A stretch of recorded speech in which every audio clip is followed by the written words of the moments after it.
Ramogi machiegni kendo mana kane wasingo kawuono mine wacho watwak koda beti adera ng'eyo ni ok en wendo mine wacho ka en mana ni kawuono watwak ewi wach ma opogore kata kamano pod otenore koda weche mag dongruok mag mine. Juma ni nitiere riwruok mabende ne oyangi e kaunti ma Kisumu mar joma mine molony. Abiro mana wene thuolo mar mondo mi olernwa ni to pany ni en onyisango to ang'o ma jopiny biro geno kowuok kuome.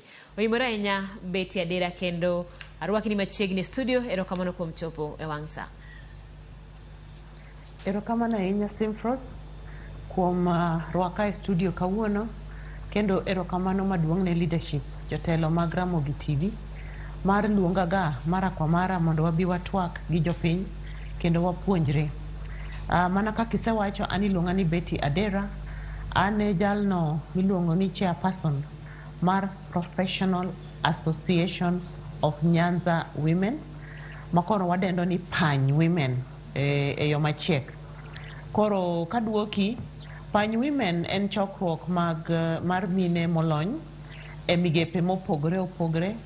Wan gi daktache, wan gi nurses, wan gi jopuonj, wan gi pilot be, wan gi joma matimo ohala mopogore opogore, engineers wantiego, nyaka young women professionals be wantiego. To wachokore mondo wang'i ni to en yore mage mwanyalo dok go chien mondo wager dala. Waduto sani membership wadhi mana 1,000 to mine 1,000 ma members mag Pany gia e counties mag Migori, Homa Bay, Kisumu gi Siaya. Koro wadwa ng'iyo ni to ere yo mwanyalo dok go back home mondo wan be wakaw role wa kaka mine molony mondo wager dala. Nikech waneno ni wan to waselony, untie kuonde mopogore opogore ma members wanitie. To king'iyo dala chien to samoro jite poko chopo kuma wachope. Koro wadwa ng'iyo ne dala ni to kata primary school manisome be inyalo dok kuro mondo gini to skundno dhiga nade tinendeni. Koro lengo wa maduong' en ni mondo wa reach out, wachop needs mag mine, mag nyiri matindo, young women, kata girls, kachiel gi yudhe wa ma e counties 4 ma wachogo, mondo wating' gi malo e yor dongruok, development. To wadwa ng'iyo development mokwongo en e yor financial inclusion. Beti adwa ng'adi matin kapok idhi mabor. Adwa ng'adi matin kapok idhi mabor. Erokamano, adwa mana mondo inyisa ni to ne en paro mar ng'a kata paro mar loso riwruok maber ni noa kuom ng'ato. Kopogore gi kanyo, iwacho ni en riwruok mar mine ma jolony. Mine duto manigi lony moro amora orwaki e donjo Pany, to en ere yo ma gidonjo godo? Erokamano, orwaki mondo gidonje Pany, to sani wantie gi website achiel kuom yore manyo bedo launched nyoro. Wantie gi social media mano bedo launched nyoro, social media handles. To be wantiere gi administrators be, an achiel kuom gi. Koro yo mora mora ma ng'ato nyalo yudo go yot mar chopo irwa mondo gikwa yo ma ginyalo donjo go kendo wamiyo gi laini no makare. Achiel mabe nyowa launch en county chapters, nikech sani koro nyo podwa operate e national level kapodwa loso chenro, but koro kaka koro nyo wase yange wa launche.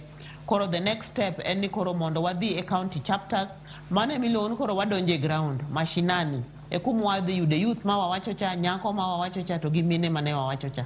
Koro county chairs kata leaders, jotendwa mag counties begin achiel kuom yore ma ng'ata madwa donjo e group ni to nyalo yudo more information e yo magidonjo go. Erokamano ne jok manochake. Inyalo dhi mbele. Ing'eni wan kaka jo mamine wan ga gi riwruok wa mopogore opogore kata mana chamas. Koro wan members 9 ne wabet piny mwang'iyo ni to donge dang bed maber ka wachako gima kama. Koro wamedo wuoyo, wamedo lokore paro, wamedo reach out to our leaders kata stakeholders wa giparo ni to wagere nyaka koro chopo kumo chope ni. To maduong' be adwa wacho ni wan bende ne wa approach waziri wa makoro wantiere go, waziri mar ICT Eliud Owalo, mwakwae ni mondo obed patron wa mondo wayud yot e linkage kaluwore gi opportunities mantie sirikal masani, mondo wayud yot mar chopo kuom resources go mondo wa tap gi mondo wa kel gi down a ground mondo kony minewa okony nyiwa kachiel gi wuotwa to wan be kaka professionals wabe wan mana gi networks wa e Kenya kachiel gi international including diaspora wan gi members be ma ai diaspora ma bende gin part of us ma watudorego mondo koro wang'ini to ere yo mwanyalo konyogo jowa. Erokamano Nyabeti, kapok imiyowa kata chenro ma untie godo koda ber ma udwani mondo mi ukel ne oganda. Aparo ni sama iluongo kanyo wacho waziri to penjo ma bende nyo penji kata sama bende pany ni temo yangi en to bende pany nitiere koda riwruok moro amora koda siasa utenore koda duond bura moro amora mar siasa koso en gino wach mar siasa nitiere iye koso oyo. Koro pany women wawacho ni en non-political kech nitie professionals mang'eny mawacho ni gin gidwa timatima giving back, gidwa participate, gidwa timo role gi lakini ok gidwa tenore e yore mag siasa kendo ok gidwa bedo koni kata ok gidwa bedo koni. Koro wawacho ayanga ni pany women en platform moyaw ne ji te to kata bed ni ne siasa koni kata koni to sama ine pany kanyo to ok wayie ni wacho wach siasa, wawacho mana wach development nikech miyo manie community madwaro kony kata youth manie community madwaro kony mar school fees ok odewo ni school fees ni dhi e mrengo mane. Koro kaduoki pany women is non-political. Erokamano ahinya, inyalo mana dhi nyime mondo inyiswa ni to ageta maru chalo nade, chenro ma un godo ahinya nitiere midhiero mathoth ma oganda ma Nyanza kaloe. Unyalo mana nyisowa ni to umiyo pek ang'o kata midhiero mane mudwani mondo mi uchak godo. Midhiero mokwongo mwadwa deal go en dhier. Challenges ma wan go te luorore kaluwore gi dhier. Kata janyuol mokoso school fees, mano en mana dhier. Janyuol mokoso chiemo ne nyithinde, mano en mana dhier. Koro wadwa ng'iyo ni to gin yore mage mwanyalo chopogo ir minewa matimo ohalni matindo tindo. Mondo wang'e ni to ere yo mwanyalo medo miyo gigo puonj, to walink gi bende resources manitiere e sirkal kachiel manitiere be out there nyaka international mondo giyud yo magiyarogo ohalni matindo tindo magitimo mondo koro giwuoge timo ohala mathiso gidhi ohala mamalo. Machielo wadwa ng'iyo ni to wan ka gi nam lolwe blue economy. Sani weche mag blue economy en wach maduong' to kanyo emiyudo ni kata joma mine ok dhi lupo lakini sama rech owuok ma koro gowo tiyudo ka kanye kuma ng'ama miyo chako go to waneno ka gin gi dhuluma mang'eny kanyo seche moko imayogi seche moko nitie weche makendo koro ketni nyaka gitim eka giyud kaka giloko.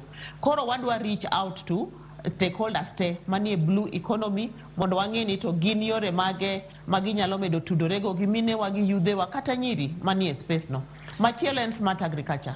Watimo ga pur e yore mopogore opogore kendo wapuro cham mopogore opogore.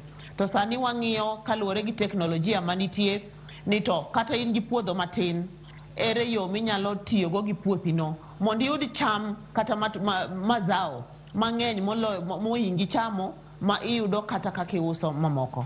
Machielo be mwadwa ng'iyo en yor somo. Wayudo ni nyiwa mang'eny kose mako iye monyuol owe skul koro dok e skul betek. To kata kiwe mano kata nyiri gi yawuoyi mochopo kata mana e secondary kata mana e university kata mana tertiary institutions iyudo ka ng'eny gi kaluwore gi dhier oriek oseluonge institution to koro konyal tieko nikech school fees otamore. Koro wadwa loso kiti mar scholarship fund ma wadwa ng'iyo go ni to gin yudhe mage to gin kanye mondo wamit gi kuma koro giremie mondo nyathi manyako mawuoyi kik drop out of school nikech school fees. Machielo en yore mag health kaluwore gi yore mag mine, sexual reproductive health, maternal health. To kendo maduong' en weche mag climate action, alwora wa environment wa wadwa tudore gi sirkal kachiel gi migepe mopogore opogore e yo mwanyalo pidhogo yiende 1 million trees every year moa e lwet pany koriwore gi migepe mopogore opogore. To mano watimo kendo ken mana ni pidha yien luwore wabro kelo nyaka puonj ne mine ne yudhe ne jopiny ni to kipidho yien ere ber ma gini kelo to gin yiende mage minyalo pidh kanye to bende wanyalo siro pidho fruit trees makoro bedo tree okonyo e rito environment to bende inyalo yudo gimichamo kata matunda ma nyithindo chamo mondo afya gi odhi. Koro sani wantie gi stakeholders mang'eny makata kawuono ne wan e day 2 mar launch to day 2 kawuono ne wadhi Maseno University kane koro wapidho yiende 1,000 odiochieng' ma kawuono kende. Erokamano Nyabeti, aparo ni chenro mar ariya ma bende lerona omulo gik mathoth ma bende midhiero ma ji mang'eny kale kata alwora mar Nyanza kende. Taparo ni penjo maduong' ma nitiere pach japiny en ni king'iyo weche mag climate kata kor lwasi sani ineno ka bende koro gwenge mopogore opogore midhiero sichako chopo. Nitie jomisombo gi pi gidwaro ni mondo konygi, nitiere nyithindo ma bende sani okwamo ni wach school fees, nitiere joma tuo ma king'iyo pile ka pile tichango pesa mar tuo ma bende mor mondo mi okony ng'ato dhi othiedhrego. Penjo maduong' en ni to ka ng'ato dwaro kony kuom pany, ere yo moluwo? To ponono ni oluwo yorno kaka asewacho ni oganda mathoth nigi midhierogi, ere kaka pany biro neno ni okonyo ng'ata ng'ata ma ayiera ok ochopi kata kweda kalore kumiaye kata ng'aming'eyo? Mokwongo nasewacho ni focus wa en counties wa ang'wen ka: Migori, Homa Bay, Kisumu gi Siaya. Mar ariyo anweyo kendo ni koro step ma wadhiye ka watieko launch manyo watieko kawuono, wadwa timo launch be mar county chapters. E county chapter kanyo koro bro bedo pany Migori, pany Homa Bay, pany Kisumu, pany Siaya.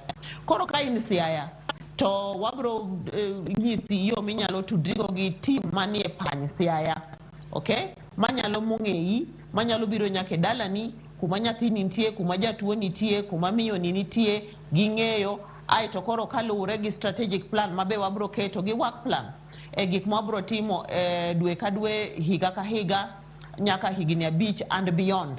Koro bro yudo yot mar mondo ng'ata ng'ata ma koro dwa chopo irwa bro yudo yot mar chopo irwa.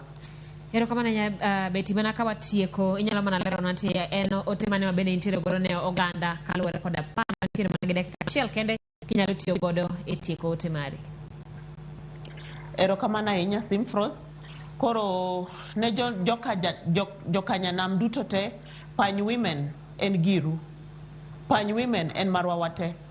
Pany Women okodeo ni in ng'ama nade, in ng'ama ochung' kama nade kisiasa, in e din mane, ijahigni adi, iwacho idak e okang' manade. Ma en migao mobiro ne ji te, to wasingo ni wabro timo kar berwa mondo wachop wa meet the needs mag jok ma bro dwaro kony koa kuomwa kaluwore gi puonjruok koa kuomwa. Wachako step by step, one step at a time, to wan gi geno kata kuom Ruoth Nyasaye ni obro miyo wa teko, obro miyo wa resources mondo watim role wa kaka professionals, women ma Luo Nyanza, mondo wating Nyanza wa malo. Erokamano Nyabeti Adera, sa ong'ado wagi kanyo. Kata kamano en twak mang'eny ni pod wabiro dhi godo nyime kaka umedo dhi. Kik wil mok luongo wa sama un gi chenro kata nyasi ma bende dwa lernego jopiny gik madhi nyime. Ramogi mano Beti Adera ma bende en jakom mar riwruok mar mine molony ma bende ne oyangi e gwenge ma Nyanza mana kaka iwinjo gintie koda chenro mar ariya ma bende pod wabiro medo twakie e Ramogi kae. Kao kamano wakawiyo machuok waduogi weche mamoko.